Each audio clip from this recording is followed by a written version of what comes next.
ساتھی نے پوچھا کہ قبرستان جانے کی سگنیفیکینس کیا ہوتی ہے، اور جو ہم قبرستان اپنے پیاروں کی قبروں پہ جاتے ہیں تو وہاں جا کے جب دعا پڑھتے ہیں تو وہ کیا اس کو سنتے ہیں، کیا ان تک جاتے ہیں یا ہمارا وہ ویٹ کرتے ہیں؟ اس حوالے سے ذرا رہنمائی۔ دیکھیں قرآن حکیم میں اللہ تعالیٰ نے جو اہل ایمان ہے ان کی نشانی بتائی ہے، ربنا اغفر لنا ولاخواننا الذین سبقونا بالایمان، کہ اہل ایمان وہ ہیں جو اپنے سے پہلے جو لوگ مر چکے ان کے لیے دعائے مغفرت کرتے ہیں۔ تو مرے ہوئے شخص کے لیے دعائے مغفرت کرنے کا حکم اللہ تعالیٰ نے سورۃ الحشر میں دیا ہے، ٹھیک ہے۔ اس کے بعد جنازہ رکھ دیا۔ بخاری مسلم میں حدیث ہے مسلمان کے مسلمان پہ 5 حق ہیں، ان میں سے ایک یہ ہے کہ جب وہ مر جائے تو اس کے لیے جنازہ پڑھنا ہے، اس میں اس نے دعا کرنی ہے۔ پھر ابو داؤد میں حدیث ہے جب اپنے بھائی کو دفنا چکو تو قبر پہ اس کی قبر کے اندر سوالات کی استقامت کے لیے دعا کرو، اور اس کے بعد وہ چیز ہے جو آپ پوچھ رہے ہیں جو عام حالت میں ہے، یعنی دفنا بھی لیا، سب کچھ ہو گیا، اب جو آپ نے وقتاً فوقتاً جانا ہے وہ صحیح مسلم میں حدیث ہے کہ جب بھی قبرستان جاؤ تو ان کے لیے دعا کرو، السلام علیکم اہل الدیار من المؤمنین والمسلمین وإنا ان شاء اللہ بکم للاحقون نسأل اللہ لنا ولکم العافیہ۔ سلام ہو تم پہ اے مومنین جو یہاں قبرستان میں دفن ہو، ہم بھی مر کے تمہارے پاس آنے والے ہیں، ہم اپنے لیے اور تمہارے لیے اللہ کے حضور عافیت کا سوال کرتے ہیں۔ یہ ہے سگنیفیکینس، آپ نے ان کے لیے دعا کرنی ہے کیونکہ آپ کی دعا سے ان کو فائدہ پہنچتا ہے۔ سنن ابن ماجہ میں حدیث ہے ایک شخص کے مرنے کے بعد اس کا درجہ جنت میں بلند ہوا تو اس شخص نے اللہ کے حضور عرض کی کہ یا اللہ یہ تو میرا عمل نہیں تھا، تو فرمایا تیرے بیٹے نے دنیا میں تیرے لیے استغفار کی ہے، اس کی وجہ سے تیرا مرتبہ بلند ہوا۔ تو مرے ہوئے لوگوں کو ہماری دعاؤں کا نفع پہنچتا ہے، ہم جو صدقہ خیرات ان کی طرف سے کرتے ہیں اس کا نفع پہنچتا ہے۔ اب یہ رہ گیا کہ وہ سنتے ہیں یا نہیں سنتے؟ نہیں بھائی نہیں سنتے، ہاں پہنچتا ہے، جی پہنچتا ہے۔ اگر کوئی کہ جی پہنچتا ہے تو اس کا مطلب ہے سن رہے ہیں، تو اس کا جواب یہ ہے کہ پھر جب پہنچتا ہے تو وہ جواب دیتے ہیں، جی دیتے ہیں، تو ہم تو نہیں سن رہے، تو کہتے ہیں نہیں وہ جواب پہنچتا ہے۔ بالکل یہ برزخی ہے، یہ ان سین بیریئر ہے۔ وَمِن وَرَائِهِمْ بَرْزَخٌ إِلَى يَوْمِ يُبْعَثُونَ، ان کے مرنے سے لے کر قیامت تک ان سین بیریئر ہے۔ یہ جو کمیونیکیشن ہے نا وہ اس فزیکل ورڈ سے تعلق نہیں رکھتی۔ ہمارا سلام بھی پہنچتا ہے، ہم نماز میں کہتے ہیں السلام علینا وعلی عباد اللہ الصالحین، بخاری مسلم میں الفاظ ہیں جب یہ تم پڑھو گے زمین و آسمان میں ہر نیک بندے تک تمہارا سلام پہنچ جائے۔ صحیح ہے۔ تو جب ہمارے جو پیارے چلے گئے ہم سے ہماری دوبارہ کبھی ملاقات ہوگی تو کب ہوگی؟ اس کا کوئی اللہ نہیں، مرتے ہی ہو جائے گی ملاقات۔ بخاری مسلم میں حدیث ہے نبی الاسلام نے سیدہ فاطمہ سلام اللہ علیہا کے کان میں ایک بات کی اپنی وفات سے کچھ عرصہ پہلے، تو رو پڑی، اور پھر ایک بات کی تو وہ مسکرا پڑی۔ تو سیدہ عائشہ کہتی ہیں کہ میں نے نبی الاسلام کی زندگی میں تو ان سے یہ سوال نہیں پوچھا، لیکن حضور کی وفات کے بعد میں نے کہا کہ فاطمہ جو میرا حق ہے تجھ پہ کہ میں تیری ماں ہوں، مجھے بتا کہ اللہ کے نبی نے اس وقت تم سے کیا بات کی تھی۔ تو انہوں نے کہا کہ نبی الاسلام نے مجھے یہ خبر دی تھی کہ عنقریب میں دنیا سے جانے والا ہوں، کیونکہ حضرت جبرائیل علیہ السلام ہر سال 1 دفعہ آ کے دورہ قرآن کرتے تھے، اس دفعہ 2 دفعہ آئے ہیں، مجھے لگتا ہے کہ اب میں زندہ نہیں رہوں گا۔ وہ انشور کرنے آئے کہ قرآن میں نے اسی طریقے سے لکھوا دیا۔ اس پہ میں رو پڑی، اور پھر نبی الاسلام نے فرمایا کہ میرے گھر والوں میں سب سے پہلے تم مجھے آ کے ملو گی۔ اس پہ میں مسکرا پڑی اور فرمایا کہ کیا تم اس پہ خوش نہیں ہو کہ تم جنتی عورتوں کی سردار ہو؟ تو نبی الاسلام کی وفات کے 6 مہینے کے بعد سیدہ فاطمہ فوت ہو گئی، صحیح بخاری میں آتا ہے۔ تو وہ مرتے ہی اپنے والد کے پاس پہنچ گئی الحمدللہ، تو مرتے ہی ملاقات ہو جائے گی۔ اور دعا کے حوالے سے سر کیا اس میں ہے کہ بہت سے لوگ، میرا ایک دوست ہے آج کل آپ کو پتا ہے جو پاکستان یونیورسٹیز ہیں اس میں ایتھیزم ایک فیشن کے طور پہ چل رہا ہے، کہ میرے دوست نے ایتھیسٹ ہونے کی اپنی اس طرف جانے کی وجہ یہ بتائی کہ جو ہمارے یہاں کچھ مقبول وقت ہیں، کچھ مقبول گھڑیاں ہیں کہ جس ٹائم پہ دعا ضرور قبول ہوتی ہے، تو میں نے پوری رات اتنے 100 نوافل پڑھے، اتنی دعائیں مانگی تو میری دعائیں قبول نہیں ہوئی، اتنے دن میں یہ کرتا رہا۔ تو اس طرح کے لوگوں کا کیا رسپانس؟ اس طرح کے لوگوں کی گمراہی کی وجہ وہ علماء ہیں جنہوں نے ان احادیث کے مطالب ہی ان کو نہیں سمجھائے۔ دیکھیں فزکس کے پروفیسر نے تو ایمانداری کی کہ آپ کو فزکس سمجھا دی، آپ کو گریوٹی بھی بتائی اور آپ کو تھیوری آف ریلیٹیوٹی بھی بتا دی، لیکن ہمارے علماء دین نہیں لوگوں کو صحیح بتا سکے کہ دعا کی قبولیت سے مراد کیا ہے، یہ نہیں نہ بتا سکے، یہ ان کا قصور ہے۔ باقی جو ڈینائل آف گاڈ ہے اس کا تعلق اس کے ساتھ نہیں ہے، خدا کے ہونے یا نہ ہونے کا تعلق اس کے ساتھ نہیں ہے کہ نبی الاسلام نے 11 شادیاں کیوں کی، نہیں، نبی الاسلام دنیا میں جب نہیں تھے نا اس وہ بھی خدا تھا۔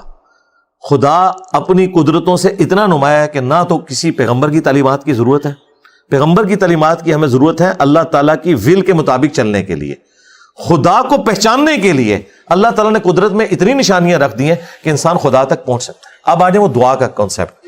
دعا کا کانسیپٹ یہ ہے جامعہ ترمذی میں مسند احمد میں حدیث ہے، نبی علیہ السلام نے فرمایا کہ دعا کبھی بھی رد نہیں جاتی، 3 طرح سے اس کی قبولیت ہوتی ہے، یا تو جو مانگا وہ عطا کر دیا جائے گا، یا اس کے بدلے کوئی اور نعم البدل دے دیا جائے گا، یا کوئی تکلیف ٹال جائے گی، اور اگر یہ دوسری صورت بھی نہ ہوئی تو تیسری ہوگی کہ وہ قیامت کے دن سنبھال کے رکھ دی جائے گی، اس کے عوض آپ کو نیکیاں ملیں گی۔ تو صحابہ کرام نے کہا کہ اگر ہر دعا قبول ہوتی ہے اور تینوں کیٹیگریز میں ایک جگہ جا کے فال کرتی ہے، پھر تو ہم بہت زیادہ دعائیں مانگا کریں گے یا رسول اللہ۔ تو نبی علیہ السلام نے فرمایا اللہ تعالیٰ بھی بہت زیادہ دعائیں قبول فرمانے والا ہے۔ اور دوسرا یہ تو ایک اسپیکٹ ہے، دوسرا اسپیکٹ یہ ہے جو قرآن پاک میں اللہ تعالیٰ نے فرمایا کہ کسی چیز میں تم خیر سمجھ رہے ہوتے ہو، اس کے اندر شر تمہارے لیے چھپا ہوتا ہے، کسی چیز میں تم شر سمجھ رہے ہوتے ہو، اس میں تمہارے لیے خیر چھپا ہوتا ہے۔ اللہ جانتا ہے، تم نہیں جانتے۔ میں آپ کو بتاؤں میری زندگی میں کئی ایسی دعائیں ہیں، میں آج اللہ کا شکر ادا کرتا ہوں کہ شکر ہے وہ دعا قبول نہیں ہوئی اس طریقے سے جس طرح میں چاہ رہا ہوں۔ ہاں ظاہر ہے کئی چیزیں ایسی ہوتی ہیں، مثلا میں نے 2002 میں جب عمرے پہ گیا تو میں نے غلاف کعبہ پکڑ کے دعا مانگی تھی کہ یا اللہ مجھے بریلوی فرقے میں موت دینا، تو شکر الحمدللہ نہیں قبول ہوئی کہ میں فرقہ واریت سے بچ گیا، فرقوں کو میں نے طلاق دے دی، بلکہ فرقوں کی موت میرے ہاتھ سے لکھی ہوئی تھی۔ خیر یہ تو بریلوی تو کہیں گے شاید بریلوی مر جاتا، یہ دعا قبول ہونی چاہیے تھی اس کی، لیکن نہیں ہوئی۔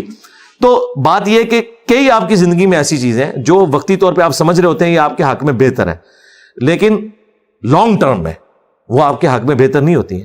اس کو ڈاکٹر ذاکر نائک نے ایک بڑی اچھی مثال سے سمجھایا تھا۔ انہوں نے کہا کہ کسی شخص کی امریکہ میں کوئی ڈیل ہے، سپوز پاکستان سے یا انڈیا سے وہ جانا چاہتا ہے، صبح اس کی میٹنگ ہے، رات کے وقت اس کی فلائٹ ہے، اور وہ فلائٹ اس کی مس ہو جاتی ہے، وہ ٹریفک میں پھنسنے کی وجہ سے لیٹ پہنچتا ہے، اور اسے پتا چلتا ہے کہ بھئی وہ تو جہاز اڑ چکا، تو کہے گا یہ میری زندگی کی سب سے بری خبر ہے، اتنا بڑا بزنس مجھے ملنے والا تھا۔ لیکن وہی شخص اسی گاڑی میں تھوڑی دیر بعد اسے ٹیکسٹ میسج ملتا ہے یا خبریں اس تک پہنچتی ہیں کہ وہ جو فلائٹ ابھی امریکہ کے لیے یا یو کے لیے اڑی تھی وہ تو کریش کر گیا ہے، تو وہ کہے گا میری سب سے بہترین زندگی کی خبر یہ تھی جو میں نے ایئرپورٹ پہ سنی تھی کہ وہ جہاز اڑ گیا۔ یعنی تھوڑی دیر پہلے وہ سب سے بدترین خبر تھی، تھوڑی دیر بعد وہ بہترین بن گئی۔ تو at the end of the day آپ ماضی میں دیکھ کے ڈیسائیڈ کر سکتے ہیں کہ آپ کی زندگی میں بھی کئی ایسی چیزیں ہوں گی جو آپ نے خواہش کی ہوں گی لیکن وہ اس طرح نہیں ہوا ہوگا، اور آپ بعد میں کہیں گے کہ یار یہ اچھا ہوا کہ ایسا ہو گیا۔ ٹھیک ہے، تو یہ اللہ کی مرضی۔ پھر دنیا کو اللہ نے قانون ابتلا کے ساتھ جوڑا ہے۔ ہمارے استاد غامدی صاحب نے ایک بڑی اچھی بات کی تھی، انہوں نے کہا تھا کہ اگر آپ آخرت کو سائڈ پہ کر کے ایبسولوٹلی دنیا کو دیکھیں تو یہ نظام ظلم کے اوپر ہے، کیونکہ یہاں تو مظلومین قتل ہو جاتے ہیں۔ ایک ہٹلر نے 60 لاکھ یہودیوں کو قتل کر دیا، اس کو کوئی پوچھنے والا نہیں۔ لیکن آپ اگر آخرت کے ساتھ اسے جوڑ کے دیکھیں تو آخرت میں اللہ تعالیٰ اس بات پہ قادر ہے کہ ہٹلر کو 60 لاکھ دفعہ زندہ کرے اور 60 لاکھ دفعہ پھانسی دے، ہر اس یہودی کے بدلے میں جو اس نے ظلم کیا۔ دنیا میں تو یہ نہیں ہو سکتا۔ آخرت کے بغیر اگر آپ بات کریں گے تو دنیا میں آپ کئی اعتراضات کریں گے کہ لوگ بھوک سے مر رہے ہیں جی، لوگوں پہ ظلم ہو رہا ہے جی، فلاں کا کیا قصور تھا۔ لیکن آپ اگر آخرت کے ساتھ جوڑیں گے تو دنیا اللہ نے قانون ابتلا پہ یعنی ٹیسٹ کے اوپر بنائی ہے، کسی کو اللہ تعالیٰ دے کے آزمائے گا، کسی سے لے کے۔ یار ان چیزوں کے اوپر تو اعتراض بنتا ہی نہیں کسی سیکولر کا یا ایتھیسٹ کا کہ جو اللہ تعالیٰ نے قانون بنایا ہے۔ اسی طریقے سے اعتراض ہے کہ کوئی ایتھیسٹ کہے کہ عدل تو یہ ہے کہ پریگنینسی کی تکلیف سے ایک دفعہ عورت گزرے اور اگلی دفعہ مرد، تو کر کے دیکھ لو پھر۔ بھائی ہم اپنی ڈومین سے باہر نہیں نکل سکتے، یہ ول آف گاڈ ہے۔ اس طرح کے جو کوشچن ہیں ان کے بارے میں قرآن میں ہے لا یسأل عما یفعل وہم یسألون، اللہ کو کوئی نہیں پوچھ سکتا اس نے یہ کیوں کیا، اللہ سب کو پوچھ سکتا ہے۔ آپ خدا کو کوشچن کر سکتے ہیں کہ خدا ہے یا نہیں، ونس خدا ہے نا پھر ول آف گاڈ چلے گی، کیونکہ اس کی کریشن ہے۔ یعنی یہ جن لوگوں نے مائک بنایا ہے، اب میں کہوں یہ ادھر نہیں ادھر ہوتا تو بھائی میں خود بنا لوں نا، یا میں اپنی کوئی کمپنی لانچ کر دوں، یا میں ان پیمنٹ پہ اپنی مرضی کا بنوا لوں، میں ان پہ اعتراض نہیں کر سکتا۔ یہ کوئی ایسا اتھینٹک قسم کا ماڈل لیں میں اس میں بھی غلطی نکال دوں گا کہ یہ نہیں یہ ہونا چاہیے۔ دیکھیں کئی چیزیں تو پریکٹیکلی انہوں نے مان لی ہے۔ اولمپکس میں کیا عورتوں کی ہاکی کی ٹیم کا مقابلہ مردوں کی ہاکی کی ٹیم سے ہوتا ہے؟ تو وہاں ایکویلٹی ان کو یاد نہیں آتی، یعنی انہوں نے خود مان لیا کہ یار مرد و عورت اس طریقے سے تو برابر نہیں ہے۔ تو یہی بات جب اسلام کرتا ہے کہتے ہیں ظلم کر رہے ہیں، ایکویلٹی نہیں کر رہا۔